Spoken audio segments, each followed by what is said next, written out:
Buenas noches, buenas noches a todas y a todos. Damos inicio a la sesión 35 de la Escuela Germán Rojas Niño en su tercer año. Hoy nos acompaña el compañero Luis Armando Aus del Ejecutivo del FECODE, que nos va a compartir el tema las expectativas del magisterio frente al gobierno del pacto histórico. Buenas noches, compañero Luis Armando. Tiene la palabra. Muy buenas noches, Mauricio. Gracias por la invitación. Un saludo cordial a todos los asistentes a esta reunión.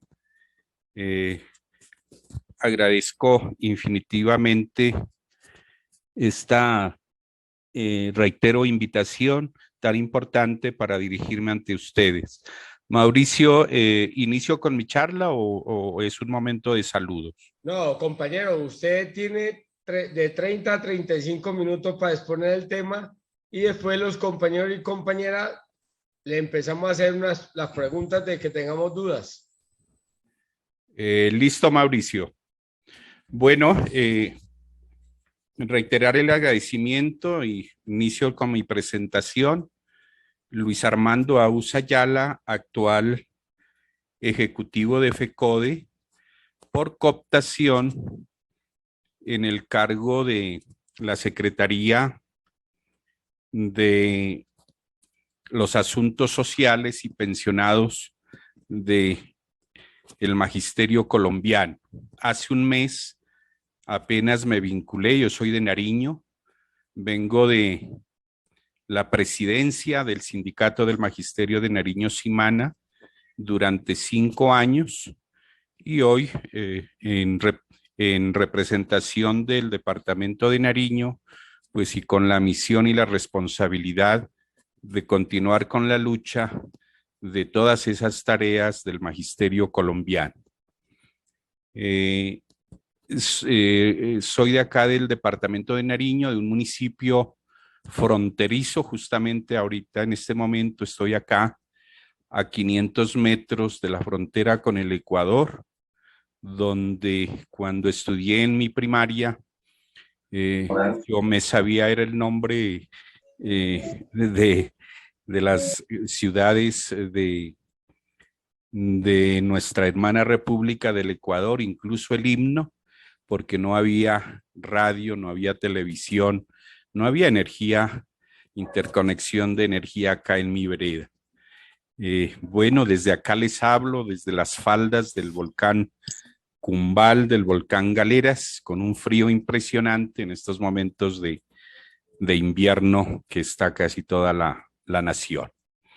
Bueno, quiero abordar el tema para el cual he sido invitado y voy a colocar algunas reflexiones iniciales que valen la pena hacerlas. Primero, el triunfo del presente gobierno no fue espontáneo, ha sido el resultado, creo, de años y años, resultado de luchas, de movilizaciones, resultado también de haber sufrido muertes y masacres, paros, protestas, desplazamientos, desapariciones, injusticias de todo tipo, persecuciones.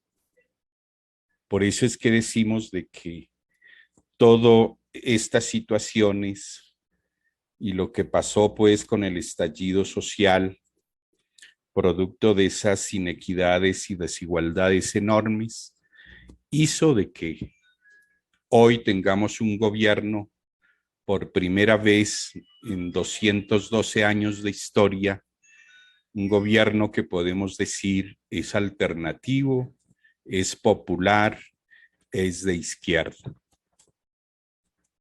Y me parece importante también mencionar en segundo lugar que el magisterio colombiano, a través de su estructura sindical, FECODE y sus filiales, colocaron toda esta estructura al servicio de la campaña e incluso con recursos importantes brindamos el apoyo. Yo diría que la gran mayoría del magisterio colombiano de maestras y maestros hicimos aportes cualitativos, pero también en el debate político y por supuesto en el aporte financiero. Ahora que ya tenemos este gobierno, entonces nos toca definir cuál es la posición del sindicalismo frente a él. Y a mí me parece importante aquí también aclararle al magisterio colombiano que será siendo importante la movilización como nuestro primer escenario de lucha.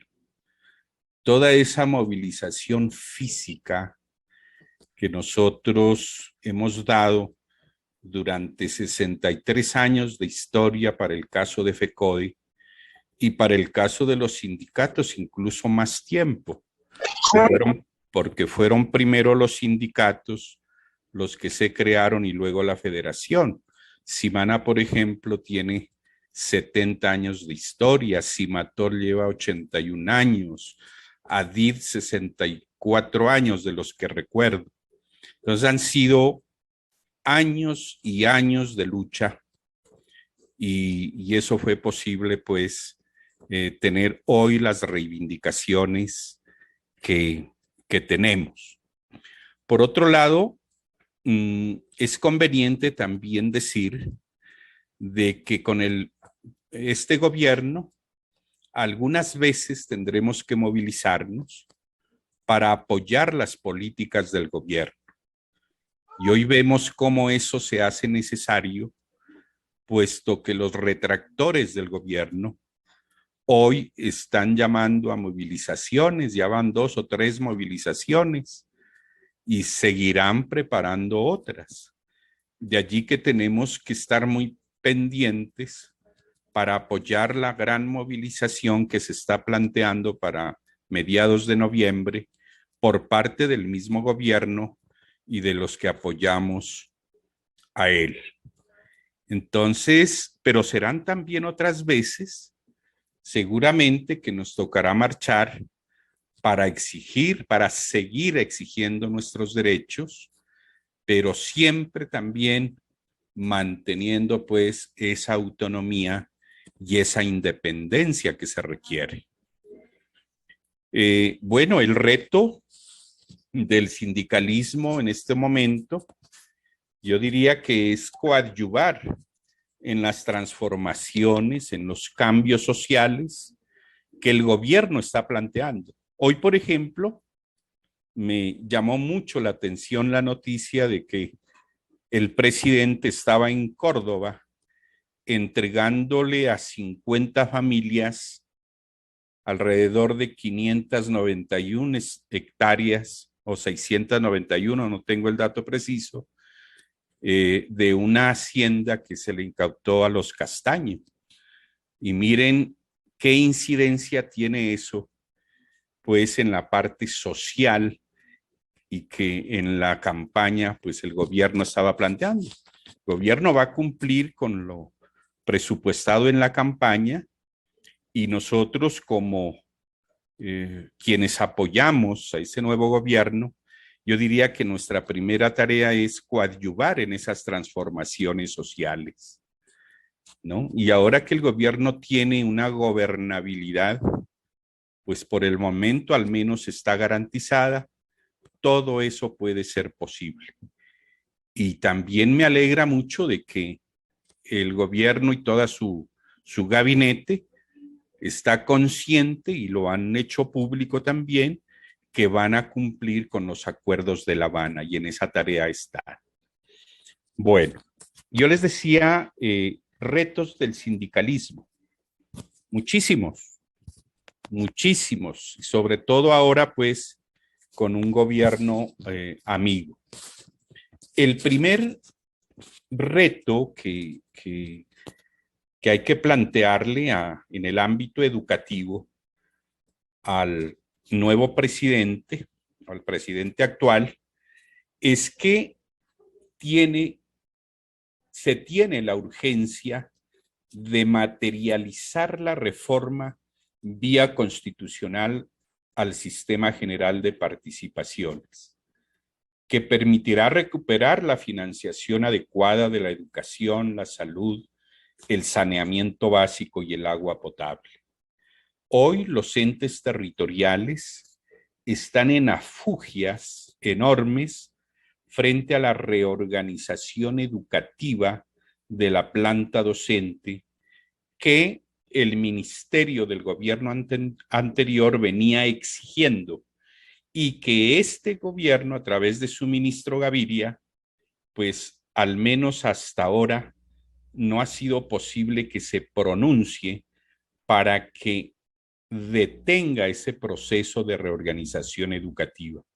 Que por cierto, en la primera reunión que el ministro asistió a los entes territoriales, que fue en Pasto, yo era presidente de Simana, allí le planteamos de que se debe parar, detener ese proceso de reorganización educativa, que a finalizar el año escolar, eso tendría unas repercusiones enormes y que por supuesto le haría muy mal al proceso educativo formativo. Y que además, que si en muchas instituciones educativas están faltando maestros de algunas áreas específicas, el gobierno habilite el sistema maestro, porque en casi todas las entes territoriales el sistema maestro que posibilita a los entes territoriales nombrar en provisionalidad, pues no lo pueden hacer porque esa plataforma está cerrada y la cerraron por precisamente presionar a los entes territoriales para que hagan la reorganización.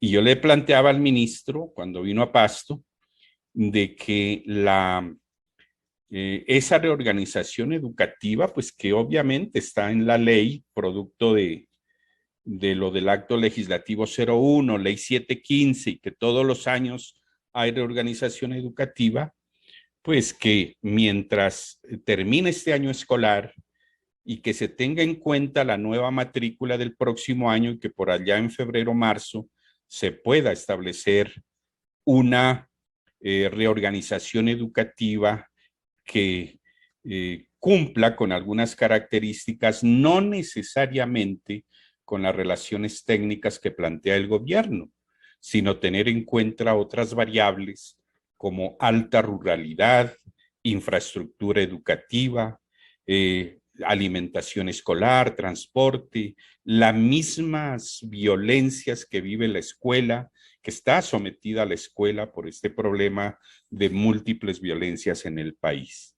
Y que la definición de fondo, o mejor, la solución de fondo de los problemas, de la mayoría de problemas en educación, se resolverían con materializar esa reforma vía constitucional. Entonces, esa es como la primera expectativa que tenemos.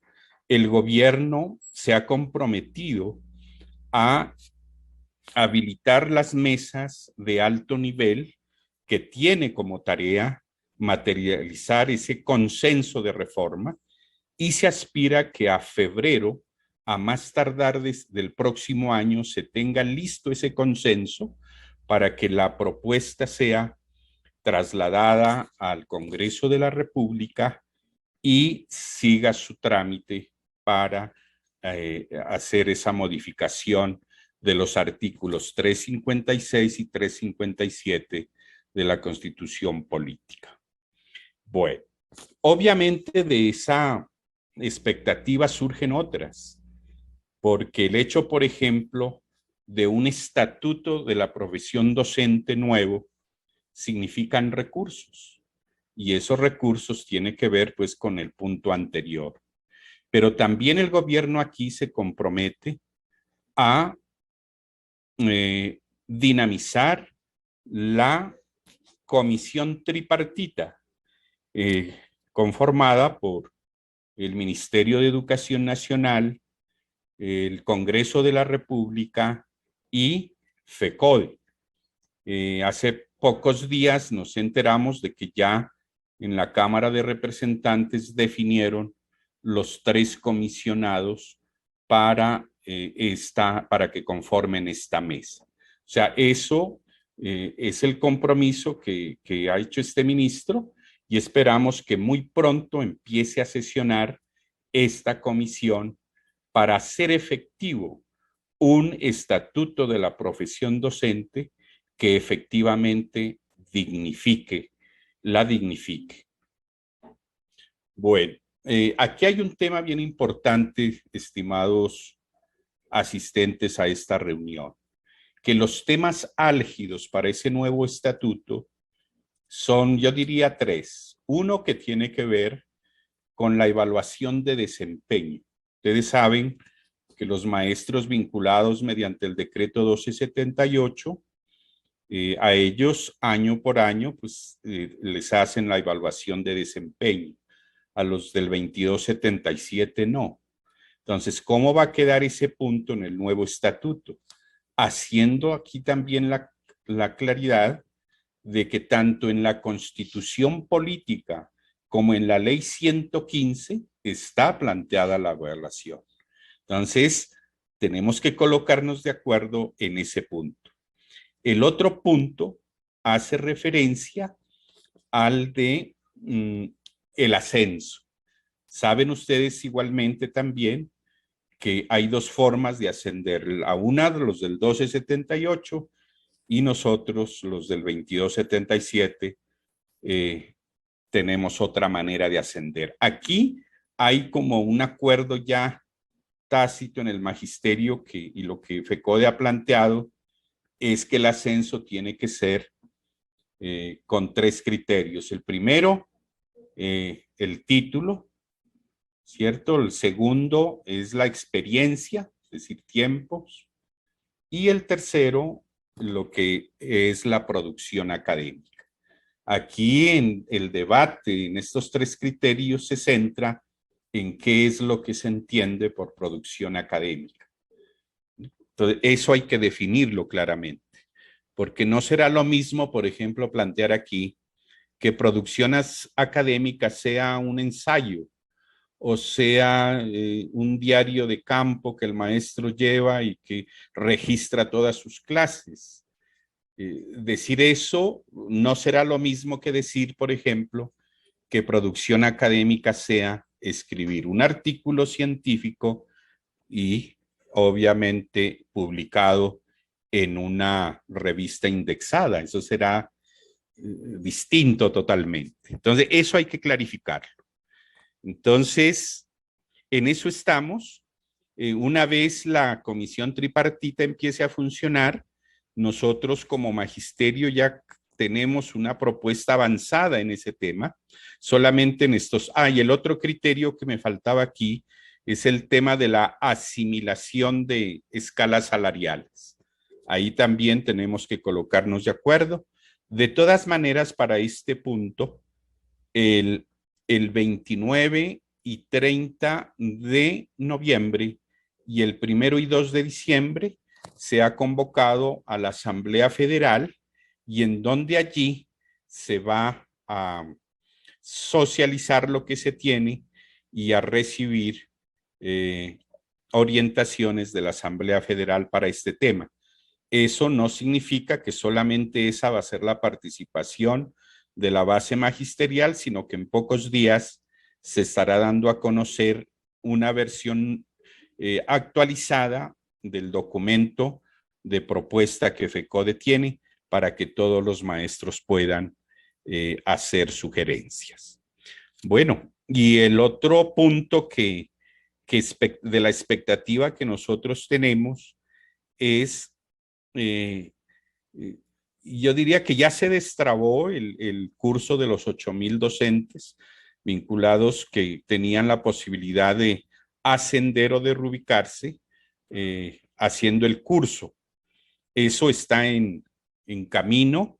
El cronograma se está cumpliendo con dificultades, pero se está cumpliendo.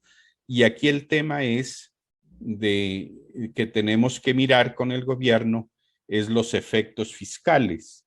Nosotros estábamos planteando que esos efectos fiscales tienen que ser a partir del 6 de agosto del 2022. Ahí ese temita está por concretar, pero esto ya se destrabó y se está avanzando. El otro punto aquí es muchos maestros que no participaron en la tercera corte, pues ya tienen derecho a que ser convocados y el gobierno se ha demorado mucho. Estoy hablando de la cuarta cohorte. Ahorita cuando se hizo la adicional presupuestal del presupuesto general de la nación, el ministro informa de que son 1.3 billones de pesos adicionales para educación, de los cuales 200.000 millones serán para educación superior y el otro 1.1 para preescolar, educación básica, secundaria y media. Entonces, de allí tenemos que exigirle, y ya se lo hemos dicho, que se deben garantizar los recursos para poder convocar a la cuarta cohorte y tener garantizada la plática para los compañeros que tienen derecho. Bueno, y también avanzar significativamente en la implementación de otros puntos del acuerdo vigente.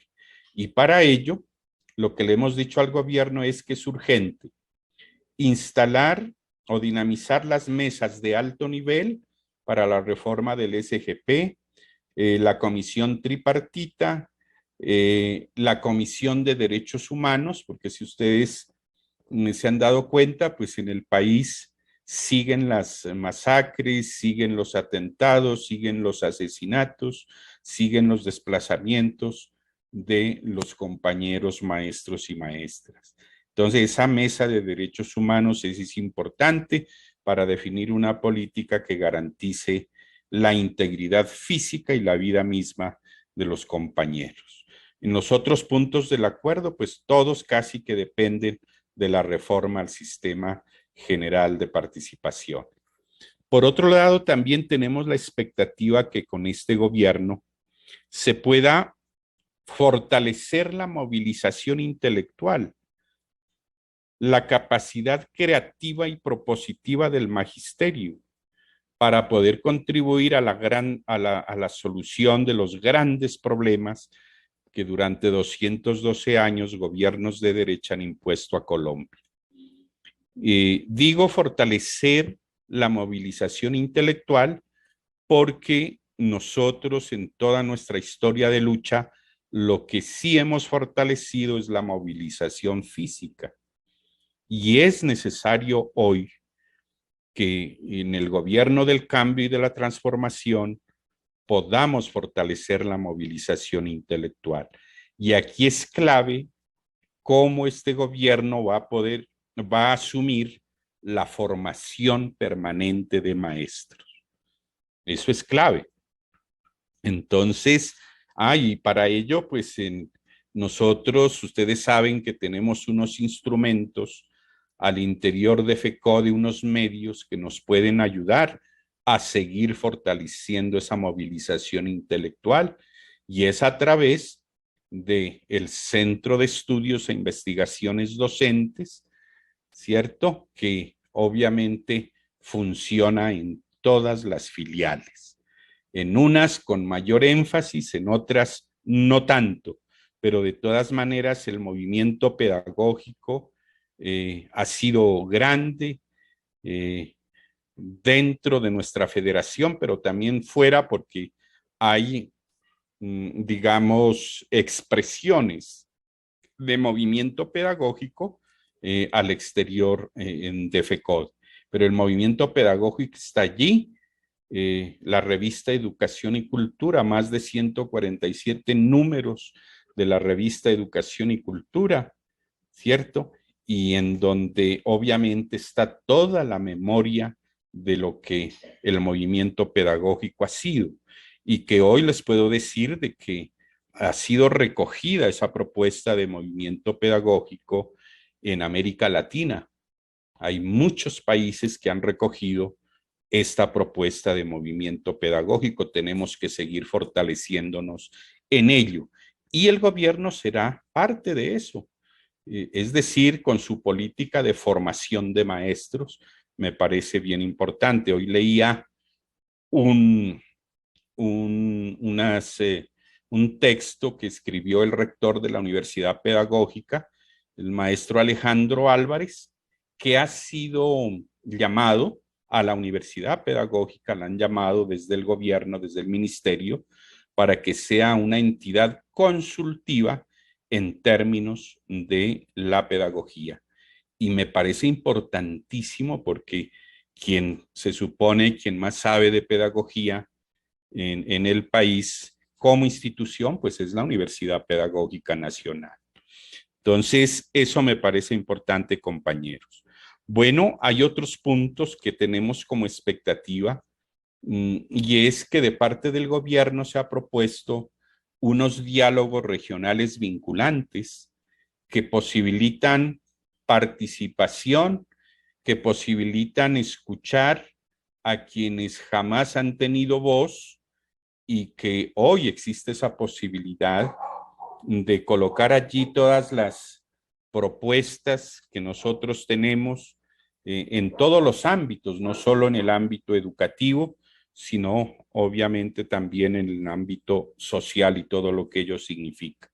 De allí que muchos sindicatos hoy se han comprometido con estos diálogos regionales vinculantes vía construcción del Plan Nacional de Desarrollo. Ustedes saben que en un gobierno, pues todo lo que no esté en el Plan Nacional de Desarrollo simplemente no se hace, no se desarrolla. Por lo tanto, es conveniente que como magisterio participemos. Ahí están las metodologías de participación y eso me parece también fundamental porque permitirá en las regiones construir agendas propias, porque no solamente será aportarle al Plan Nacional de Desarrollo, sino también las agendas regionales para que alcaldes y gobernadores se pongan pilas y en sintonía, digamos, con los nuevos tiempos. Bueno, por otro lado, también existe una expectativa de que tenemos que construir unas nuevas narrativas. Yo diría que Colombia ha vivido toda una situación de múltiples violencias y se ha convertido como en una cultura de muerte. Y son narrativas de muerte las que uno escucha a diario. Y peor aún, estimados asistentes, que si ustedes hacen acercamientos a la lectura, a los textos que sacó la Comisión de la Verdad, es impresionante cómo uno queda afectado con esas narrativas, porque allí tanto los que sufrieron esas violencias y los que las provocaron narran y cuentan cómo ha sido esa guerra. A eso es que me refiero, que hay que cambiar esas narrativas de muerte por unas narrativas de vida. Y allí la escuela juega papel importante. Por eso, hoy por hoy, creo que todos los maestros del país tenemos que acercarnos a esas narrativas que nos cuenta la Comisión de la Verdad. Y hay unos textos expresos que hablan cómo la escuela vivió esas violencias. Eso tenemos que conocerlo para que de una forma pedagógica nosotros podamos coadyuvar a generar esas narrativas de vida, a generar procesos de reconciliación, a fortalecer la convivencia y, por supuesto, estar a tono con lo que hoy propone el gobierno, que es la paz total. Entonces, colegas, es una yo diría que es una tarea que cada quien debemos asumir.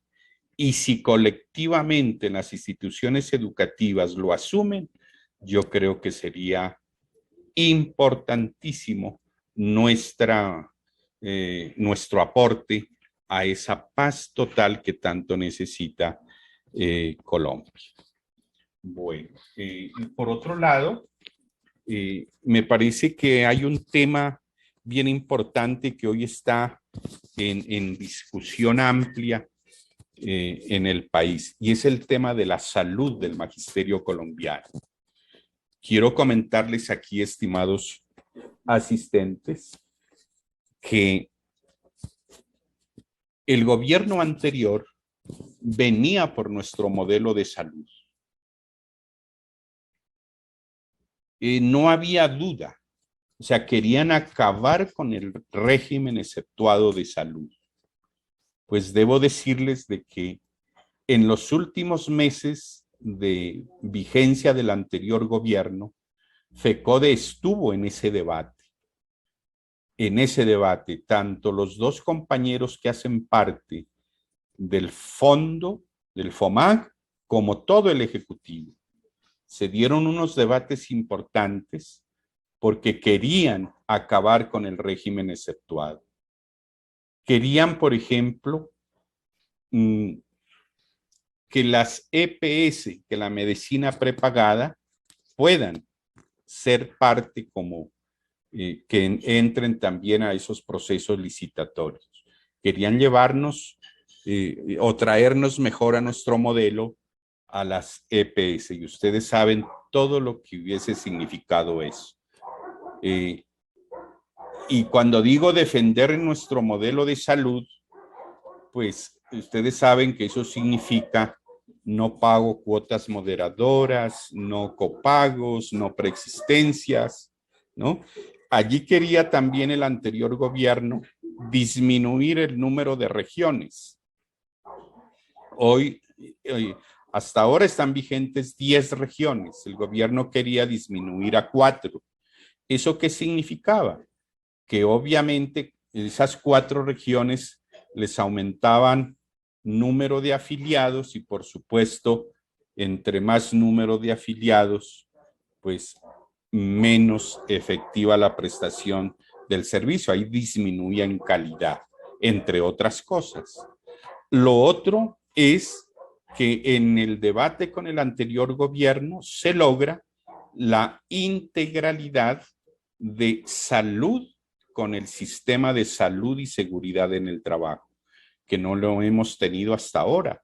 Hoy se logra que en la nueva licitación va a haber integralidad. O sea, el prestador que gane en la próxima licitación tendrá que contratársele a él tanto salud como salud y seguridad en el trabajo.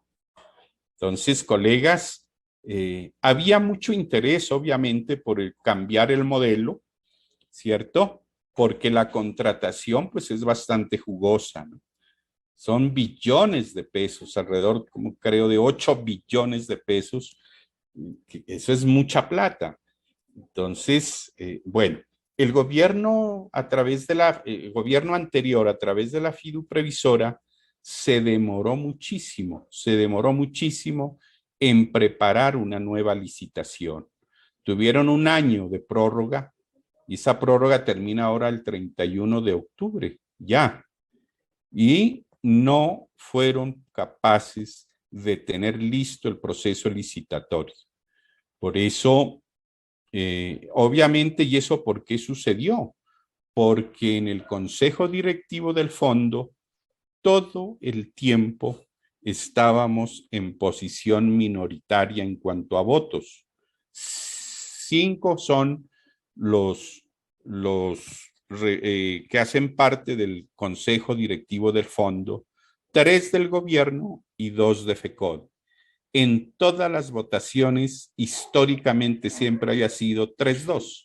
Cualquier propuesta que se llevaba de FECODE era una propuesta fallida, porque en democracia éramos derrotados 3-2. Hoy existe una nueva un nuevo escenario, es un nuevo momento. Se supone que nosotros elegimos un gobierno, lo ayudamos a elegir y hoy las votaciones tendrían que ser si se llegan a 5-0. ¿Cierto? Esperamos que sea así. Entonces, esa es la situación. Al demorarse la licitación, obviamente una segunda prórroga es inminente. No hay ahorita lista una licitación, ni siquiera se ha iniciado ese proceso. La primera prórroga termina pasado mañana, creo, 31 de octubre, y ya necesariamente tiene que haber una segunda prórroga. Aquí el tema es, ¿hasta cuándo la prórroga y en qué condiciones? En este momento hay un consenso en el Consejo Directivo del Fondo. FECODE llevó una propuesta que la segunda prórroga sea hasta el 31 de mayo del 2023, mientras se inicia el proceso de licitación. Ese proceso tiene que pasar por definir lineamientos para la próxima contratación. Los lineamientos hacen referencia a todo lo del modelo, lo que contempla el modelo de salud y lo que puede contemplar también a futuro. Tiene que mirarse de qué manera va a ser la contratación, es decir, el manual de contratación, si se va a modificar, si es por ley 80, bueno, todas esas situaciones. Y también la idea es de que no sea una prórroga porque sí, porque todos ustedes saben que el incumplimiento ha sido terrible por parte de los prestadores. Entonces ahí se van a colocar unas condiciones para la prórroga. Y esas condiciones, todo eso en este momento se está dirimiendo. Hoy tuvimos comité ejecutivo a las 5 de la tarde y a las 6 había consejo directivo del fondo para definir en qué condiciones va la prórroga y ya pues la fecha iría hasta el 31 de mayo. Este es un tema álgido, complicado. Las mesas de alto nivel de salud se están realizando, se hacen planes de mejora, planes de contingencia, pero eso se queda en el papel y no cumple. Y entre esas situaciones, pues para el próximo, la próxima licitación, tiene que haber un mecanismo para poderles exigir el cumplimiento a estos prestadores. Bueno, en eso estamos entonces. Hay una expectativa pues enorme con este gobierno. Esperamos que nos vaya bien. Esperamos que el primero que le vaya bien a este gobierno, pues de ahí nos irá bien a nosotros también. Por otro lado, pues este gobierno en este momento, con todo el equipo que tiene, creo que está iniciando, se van a cumplir los 100 días. Seguramente allí presentarán algunas respuestas, algunos resultados tempranos. Y según ese informe y según lo que todos nosotros conocemos, lo que está pasando, pues miraremos cómo va a ser de aquí en adelante. Está en curso una reforma tributaria, obviamente a los más ricos, a las multinacionales que están acá, no les gusta, obviamente, porque toca sus intereses y tenemos que estar allí atentos entonces a todo esto. No sé si me queda más tiempo o termino allí. 5 minutos, compañero. Bueno, entonces, estimados colegas, la idea en FECODE, pues en el comité ejecutivo, ustedes saben que tuvo una crisis. Esa crisis está pasando, por lo menos hoy existe una dirección de FECODE. el consenso de sacar adelante todas las tareas que nosotros tenemos. Vuelvo a repetirles, el 16 y 17, 40 años del movimiento pedagógico, 29 y 30 de noviembre, 1 y 2 de diciembre, la Asamblea Federal, y está en curso un cronograma de escuela sindical, lo que es el proyecto Lara for Wunder, el ABC, en donde en muchas regiones del país se están desarrollando vía cualificación, vía formación de los próximos líderes sindicales. La mesa de alto nivel de salud se está desarrollando, solamente falta la región de Nariño, que va a ser el próximo miércoles, falta la región de Chocó, Antioquia, la región de el Amazonas, y con ello ya se termina prácticamente en todas las regiones la tarea de la comisión de alto nivel, en donde el objetivo de esa comisión es colocar contra la pared al prestador de parte del ministerio, de parte de la fiduprevisora, que son los del contratante uno y el fideicomitente el otro, y de parte de las organizaciones sindicales y FECODE y la Procuraduría y las Defensorías del Pueblo y, bueno, todas las CIAs que participan en esa comisión para que estos prestadores cumplan. Pero como les digo, se hacen planes de contingencia, se hacen planes de mejoramiento, pero en la realidad eso no se ve, no se nota. Bueno, finalmente, en el poco tiempo que me queda, quisiera expresarles yo hice algunas anotaciones de lo que el maestro Alejandro Álvarez, rector de la Universidad Pedagógica, plantea, y que yo lo ubicaría como expectativas nuestras también con el nuevo gobierno.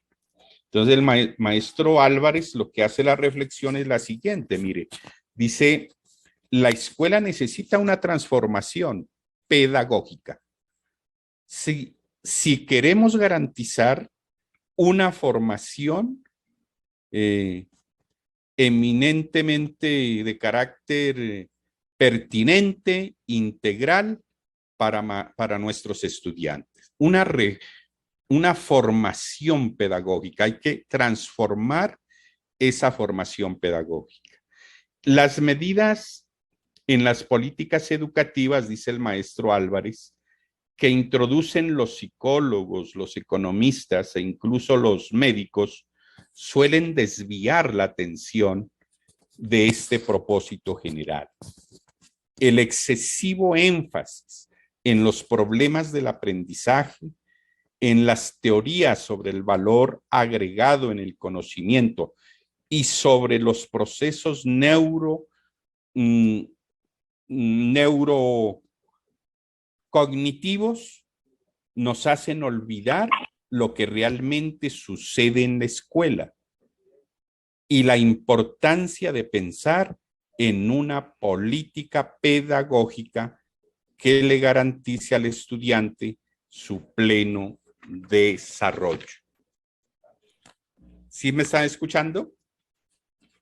Nítido, compañero, nítido. Perfectamente. Bueno, entonces el maestro Álvarez continúa y dice, es muy frecuente escuchar a los funcionarios del gobierno, a los empresarios, a los académicos y a los generadores de opinión que la escuela ha fracasado, que está a espaldas a la realidad, que se quedó en el siglo XIX o que simplemente es aburrida. De allí a abogar por su desaparición.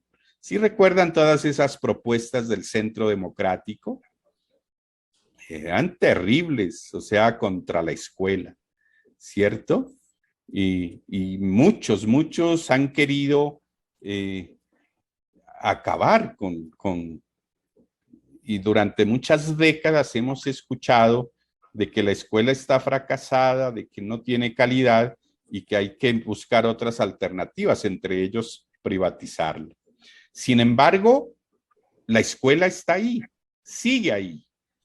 La sociedad no ha sido capaz de inventarse algo alternativo, ¿cierto?, que garantice la misionalidad de la escuela. No existe otra forma ahorita que nos garantice el hecho de aglutinar a tantos niños, niñas, jovencitos en un espacio y en donde se les puede garantizar su formación. Entonces, Alejandro plantea unas 4 reglas que configuran la gramática para una nueva escuela. Él habla de una primera gramática y la denomina el espacio-tiempo. Es decir, cómo en la escuela somos capaces de gestionar los espacios y los tiempos.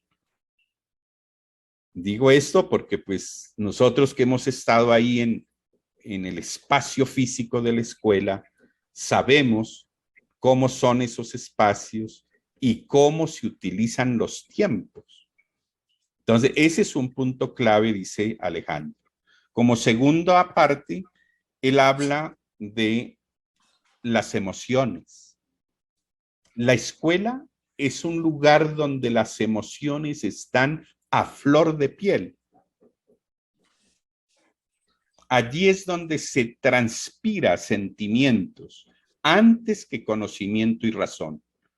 Bueno, de pronto aquí los que son formados en las ciencias críticas, en las ciencias duras, pues de pronto no estén tan de acuerdo porque no creen a veces ellos en las emociones y sentimientos, es solamente en la parte científica, ¿no? Yo soy profesor de matemáticas y física, esa es mi especialidad, y por eso digo esto, porque he escuchado a muchos compañeros que en la escuela lo que se hace es mucho énfasis en el conocimiento, ¿no? Y en la razón, pero se deja de lado los sentimientos, las emociones. Eso lo plantea Alejandro también. Tercero, dice la de los poderes. Y aquí es bien importante porque este es el tema político en la escuela. Es decir, cómo se está trabajando en la escuela lo político, la participación, la democracia, la capacidad de escucha, el manejo de los conflictos, todo ese marco político de normas, de reglas, cómo es ese manejo en la escuela, cómo se están trabajando los proyectos pedagógicos institucionales, ¿no? Sobre todo ese proyecto de democracia, el proyecto de medio ambiente, bueno, todos son importantes. Y el cuarto punto que plantea es lo del currículo. Ustedes saben cómo hoy está concebido el currículo, ¿no? Todo ese sistema de las competencias, de los estándares, todo lo de derechos básicos de aprendizaje que no dejan pensar. Entonces, allí en el currículo, pues, está todo lo que se organiza en la escuela, está allí. Y esa tarea de la organización del currículo, ¿quién lo hace? Tienen que ser los pedagogos. Tiene que ser la pedagogía la que tiene que hacer eso, ese trabajo. Obviamente sin olvidar los aportes de las otras disciplinas, ¿no? Porque aquí pueden saltar o pueden colocar su punto de vista los psicólogos, los trabajadores sociales, bueno, otras disciplinas que están allí cerca de la escuela y que coadyuvan, pero son los pedagogos los que tienen toda la palabra para organizar el currículo. Entonces, en todo este proceso, estimados colegas, para finalizar, la formación del maestro es fundamental. fundamental. Y ese es un tema que tenemos que conversarlo con el gobierno, ya se lo hemos planteado, y la idea es que se debe lograr o abogar por procesos muy fuertes de inmersión en la escuela de largo aliento durante el proceso de formación. O sea, la formación in situ tiene que ser clave para lograr un proceso de formación de maestros permanente. Entonces, colegas, eso era lo que quería plantearles con todo gusto, y les agradezco infinitamente su escucha. Muy amables. Gracias, compañero Luis Armando.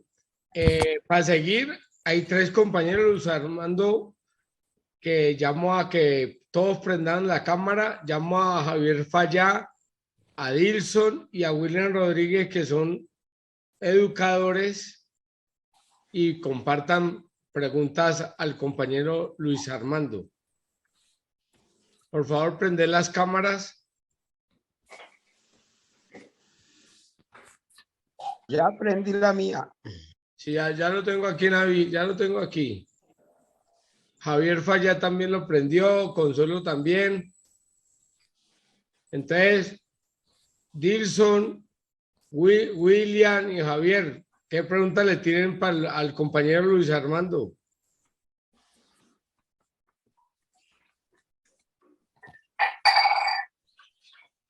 Bueno, escuchando atentamente el planteamiento, lo que me dejó de pronto una preocupación es lo del nuevo estatuto, que yo creo que va a ser, ojalá se pueda realizar, pero nosotros hemos discutido en nuestro grupo y vemos dificultades, pues en mi grupo hay de los 2 estatutos. Yo soy 1278 y los compañeros del 2277 tienen, digamos, muchas, digamos, diferencias en cuanto a lo que nosotros planteamos para el nuevo estatuto. Y ellos lo que plantean de pronto a nosotros tampoco no nos va a beneficiar, ¿no? Y, más que todo enfocado como en el salario. Un ejemplo es que en el escalafón en el que yo estoy en este momentico no es el máximo, pero la equivalencia es casi al máximo escalafón del 2277. Entonces, un compañero de mi estatuto que esté más arriba que yo, se vería perjudicado de pronto al hacer una nivelación con el máximo del 2277. Lo que nosotros planteamos es que en ese nuevo estatuto unos van a perder y otros van a ganar. Lo difícil es que los que van a perder acepten, ¿sí? Entonces, no sé en qué puntos estén trabajando para esa nivelación bueno, ese nuevo estatuto, que sería recoger los 2 estatutos en un solo. No sé qué tengan en el papel o en el trabajo que estén realizando. Sí, ojalá me haya entendido el planteamiento que estoy haciendo. Gracias, Sí, Dilson. ¿le William, respondo Javier. ahorita o después? No, primero escuchamos los 3 y usted responde, compañero. ¿Listo?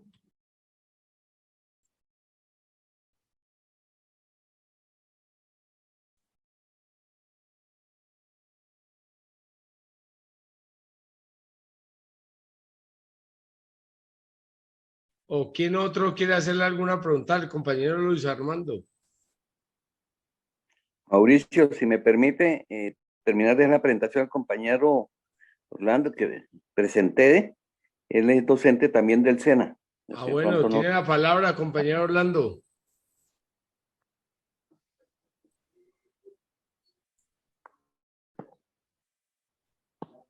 Buenas noches. Pues sí, escuché atentamente al compañero que hizo la intervención. Pues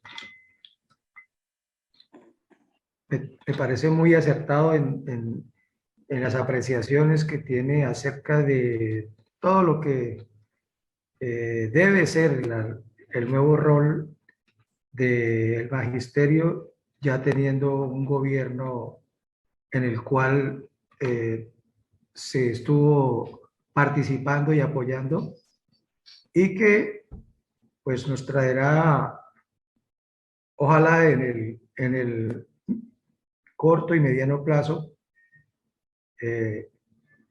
unos, unas nuevas o nuevos lineamientos para poder realizar lo que el magisterio en mucho tiempo que estuvo luchando no lo logró.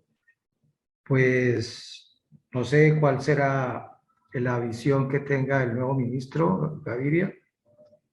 Sin embargo, pues estaremos atentos a apoyar también como sector de lo que es la enseñanza y la formación.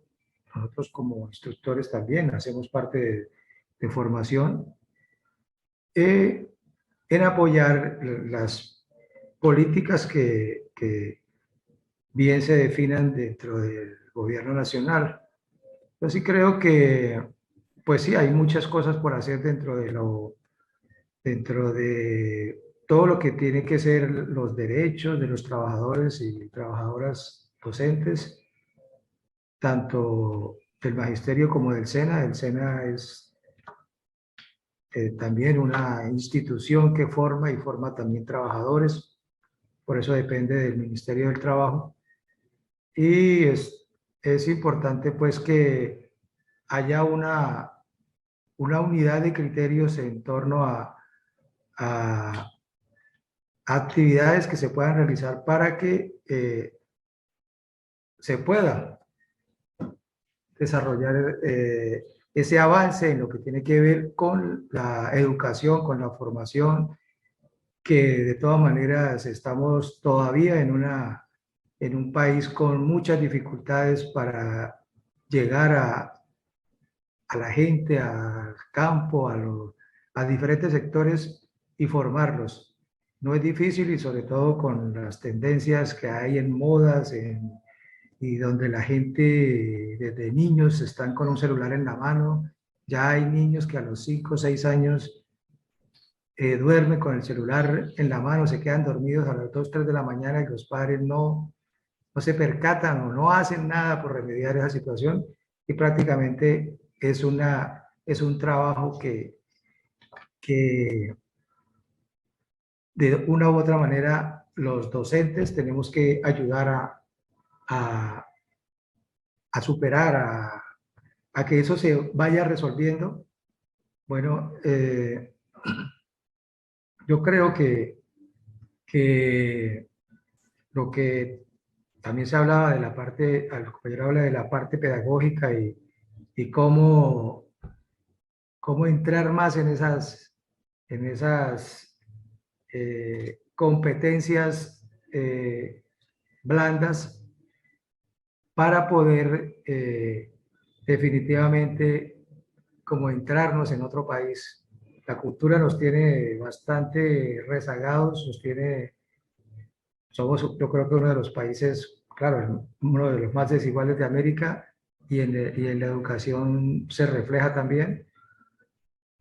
Y bueno, que hagamos todo lo posible desde tanto el magisterio en FECODE como en este momento pues también hay en la dirección de los sindicatos del SENA, porque lamentablemente en el SENA hay como 6 sindicatos. Ojalá se pudiera tratar de llegar a la posibilidad de que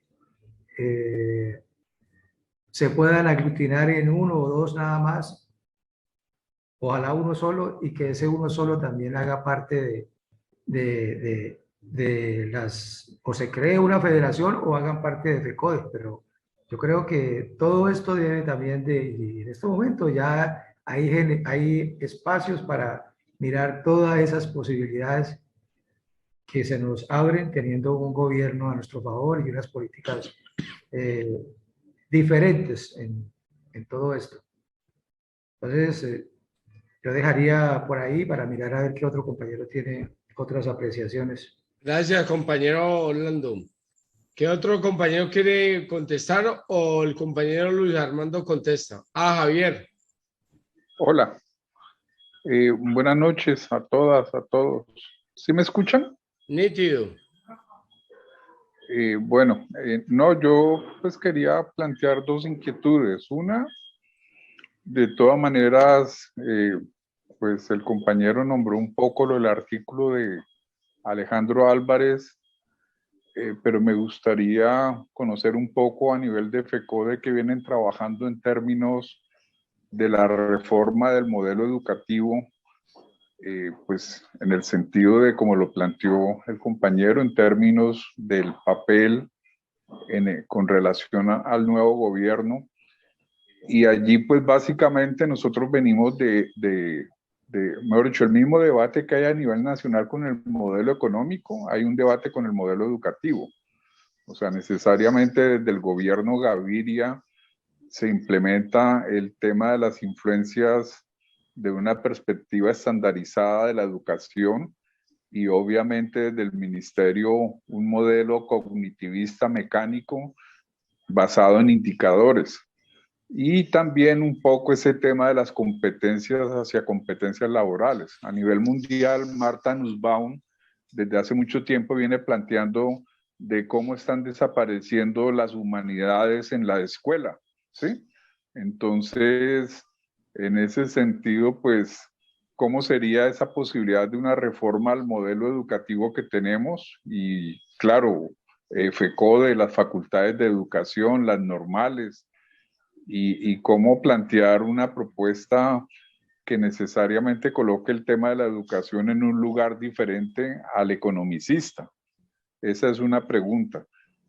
Yo sé que es una pregunta muy grande, pero es como la gran inquietud que hay detrás de toda la conversa.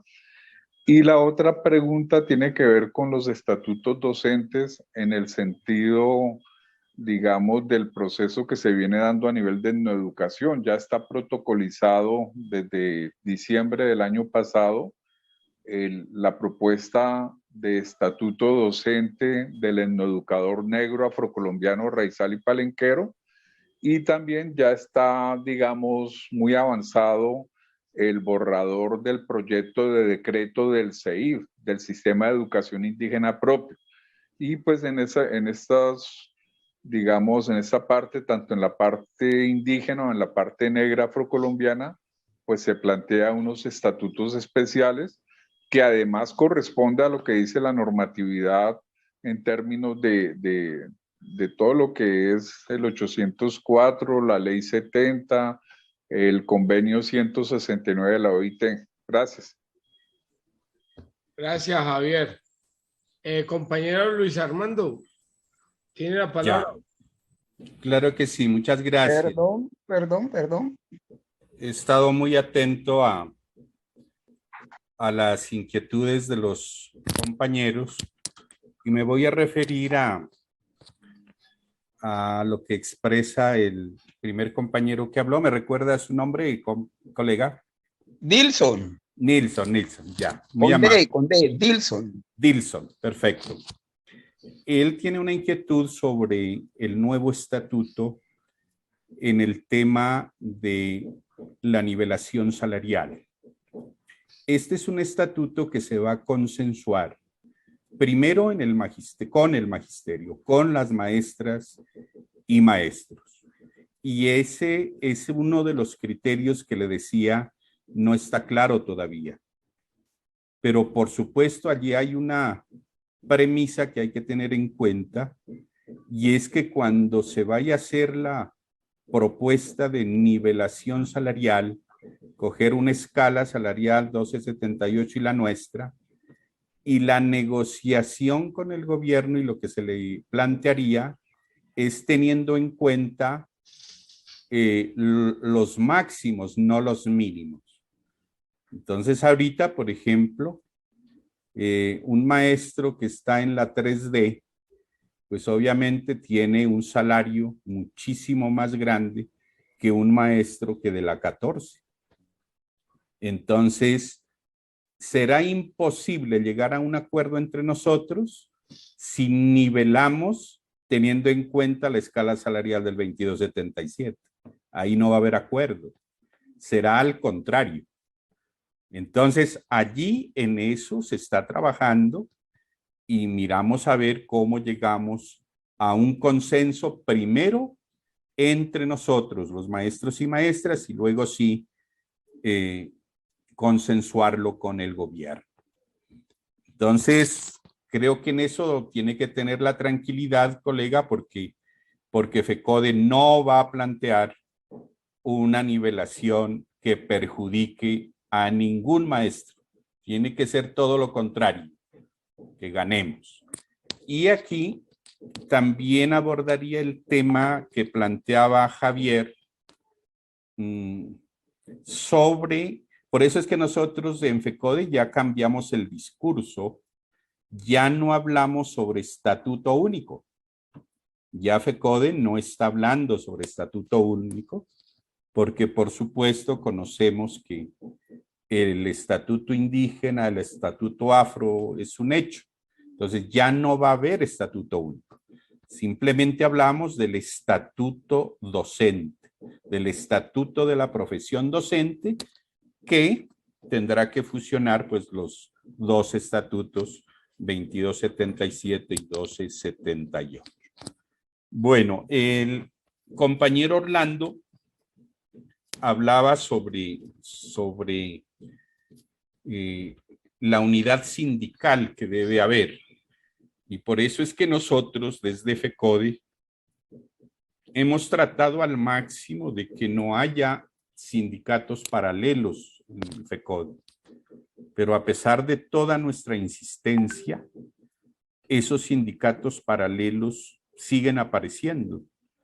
En su mayoría están orientados por la derecha o por la extrema derecha del país, precisamente como mecanismo para acabar con FECODE, para quebrarle el espinazo a FECODE, como decía un asesor del Banco Mundial. Aquí yo lo que le diría al compañero Orlando es que de inmediato se reúnan todos los sindicatos que hay en el SENA y procuren pues esa unidad sindical, que puede ser a través de lo que usted mismo plantea, creando una federación o obviamente creando un solo sindicato en el SENA, que es la única manera de poderle pelear al patrón, cierto, por reivindicaciones, porque por separado esa tarea se vuelve compleja, se vuelve difícil. Y el otro punto es que no conozco muy bien cuál es la reforma que está planteando Petro frente al SENA. Ese será pues otro tema de discusión, no ahora, pero existe una propuesta de este gobierno para reformar el SENA. Y el maestro Javier plantea de que si nosotros como FECODE tenemos una propuesta alternativa al sistema educativo actual, pues a través del CEID, a través de todo lo que ha significado el movimiento pedagógico, desde hace rato le venimos planteando al gobierno un proyecto educativo pedagógico alternativo, que nosotros lo hemos llamado el PEPA. Y allí lo que nosotros planteamos sencillamente es que nuestro país es un país multicultural, pluricultural, y que es necesario no hablar de un solo modelo educativo, sino que en el país existen otras educaciones. Lo que pasa es que esas otras educaciones que existen están invisibilizadas y que es muy probable que allí, en esas otras educaciones, esté lo alternativo. Yo tuve la posibilidad de participar en un proyecto que se llama Expedición Pedagógica Nacional y tuvimos la gran satisfacción de recorrer casi toda Colombia visitando escuelas y colegios y en donde nos pudimos dar cuenta de que la práctica pedagógica es inmensa, o sea, las distintas formas de prácticas pedagógicas que agencian los maestros son numerosísimas y muchas de ellas fácilmente se pueden elevar a política pública. Y entonces lo que se requiere, y eso es lo que se plantea ahí en este proyecto educativo pedagógico alternativo, es visibilizar esas prácticas pedagógicas, visibilizarlas, primero reconocerlas, cosa que este sistema educativo actual no lo hace. Ahí han tenido propuestas de encuentros de experiencias significativas, pero no de alternativas. Entonces, lo que el movimiento pedagógico plantea es las EPAs, experiencias pedagógicas alternativas, que hay que primero reconocerlas. Y ahora en los 40 años del movimiento pedagógico, vamos a presentar unas 32 experiencias pedagógicas alternativas, como una muestra pequeña de todo lo que se hace en el país. Potenciar esas experiencias pedagógicas y obviamente que el país conozca esas otras educaciones. Y para ello entonces se requiere un proceso de mapeo y de configurar una cartografía de las educaciones reales que existen en nuestro país. Porque es que nosotros, los maestros y maestras, pues siempre hemos sido críticos del sistema educativo y toda esa capacidad crítica de alguna manera se ha reflejado en no necesariamente hacer caso a la política educativa impuesta, sino que además de eso hemos desarrollado propuestas distintas. Ahora, yo digo que para que una experiencia, o mejor, para que una propuesta alternativa en educación pueda surgir, pueda ser realidad, se necesitan 3 condiciones, yo diría. Una, que se necesita es la voluntad política, porque nosotros siempre hemos planteado propuestas en los 63 años de vida de FECODE. Lo que pasa es que nunca hemos tenido un gobierno con voluntad política para cumplir esa solicitud. Entonces, esa es la primera, que hoy la tenemos. De alguna manera ya se luchó y se tiene esa voluntad política. Segundo, para que una propuesta distinta a la educación que tenemos necesita de recursos. Y bueno, esos recursos, pues si existe la voluntad política, el gobierno sabrá cómo sacar los recursos. Y además tenemos la propuesta para ello, que es una nueva forma de financiar la educación, no solamente ella, sino la salud, agua potable y saneamiento básico. Y el tercer criterio, pues obviamente es tener la propuesta. Y la propuesta se la tiene. Entonces, colegas, eso quería expresarles. Gracias, compañero Luis Armando.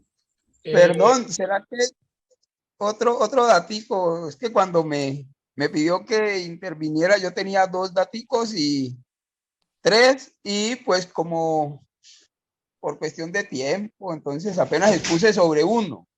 No sé si de pronto pueda consultar y aportar sobre el otro punto. Jason, apórtelo cortico, que se entienda. Sí, el cortico. Es sobre algo de la propuesta de Petro, sobre el fortalecimiento de la banca pública. Y nosotros, al menos cuando digo nosotros me refiero al grupo de profesores en el que yo pertenezco, creemos que una de las formas de fortalecer la banca pública es que la nómina del magisterio esté en esa banca, no en la banca privada en la que estamos en este momentico, en las varias bancas.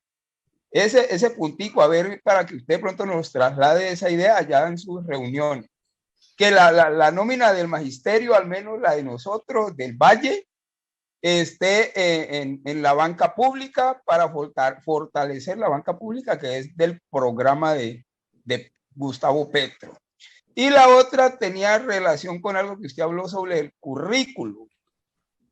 Y pues mi sentir es que el currículum con el que nosotros nos movemos es algo como impuesto, no de propuestas de los maestros en las reuniones con el ministerio, sino que eso es algo como que le llega al ministerio de no sé dónde, y eso llega y lo imponen acá a los maestros sin consulta, sin de pronto pedir la opinión de los pedagogos, como usted estaba aportando, que esas propuestas deben salir de los pedagogos. Cualquier modificación, hasta donde yo lo siento y creo, nunca ha salido de los maestros las modificaciones al currículo.